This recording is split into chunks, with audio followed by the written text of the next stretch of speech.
Right off the bat, before we get any further into the video, I just want you to know the answer is Steven. It's fucking Steven. Because as much as I would love to give this title to Aang, even he knows when to body some bitches when shit gets real. Unlike Mr. I'll try to talk to the people actively trying to kidnap my friends and family universe over here.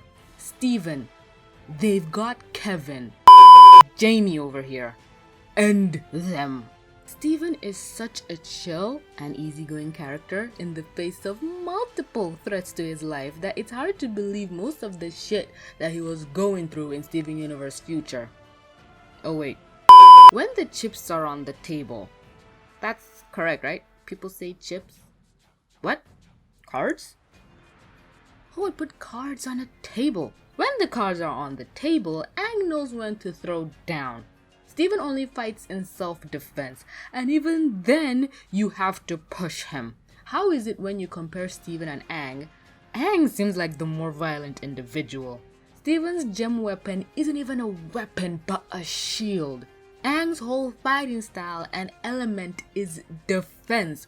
Look at the air nomad symbol. Looks like a much better shield than Steven's, I'll tell you that.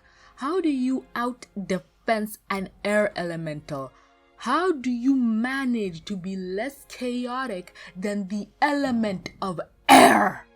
How? Tell me, Steven Quartz Diamond Cutie Pie DeMayo Universe! Just the final boss fight between these two should say a lot about their stances and who the bigger pacifist is. Whereas Aang spent multiple episodes trying to come to grips with what he had to do and found a unique and clever way to take care of the problem but still not go against his moral code / compass, which, side tangent, is really stupid, cause taking Oda's bending away doesn't just negate all the harm he's done or stops his followers from following him. If you really wanted to take him down but didn't have a literally out of left field power up of taking his bending away, just put him in one of the contraptions Zahir and the rest of the Red Lotus were thrown into. My point? Kill the bastard. Your justifications for keeping him alive makes no sense either way you slice it. So just kill the bastard and move on, or keep him alive without taking his bending away because that's irrelevant. Or are you telling me Fire Lords can't rule unless they're benders?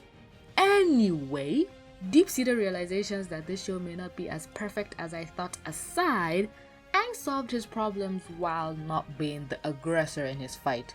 But a fight nonetheless he had, which he ended on his own terms. But Steven? You know, if you just let everyone be whoever they are, maybe you could let yourself be whoever you are too. Half alien, half Caucasian white boy would not stop talking about how he just wants to talk. And imagine the fandom's surprise when homeboy actually meant it. No, stop! You're hurting them! Steven, we thought you wanted to talk when things were civil and cordial. Cordial, not when half the people around you are being brainwashed and mind controlled. Please throw something, throw someone, throw Connie. Whereas one could argue Aang settled everything on his own terms but still fought where necessary, Steven actively refused to lift a finger and never once even used his shield to defend himself, even when he's being attacked. He only used it as a cool skateboard to slide down a ramp.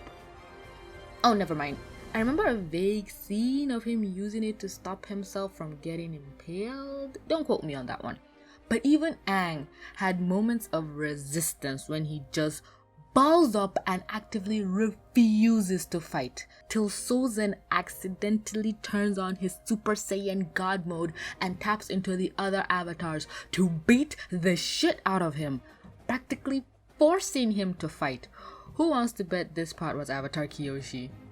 But, Steven also had a Super Saiyan God mode that he may not have willingly wanted to tap into, but was also forcefully removed.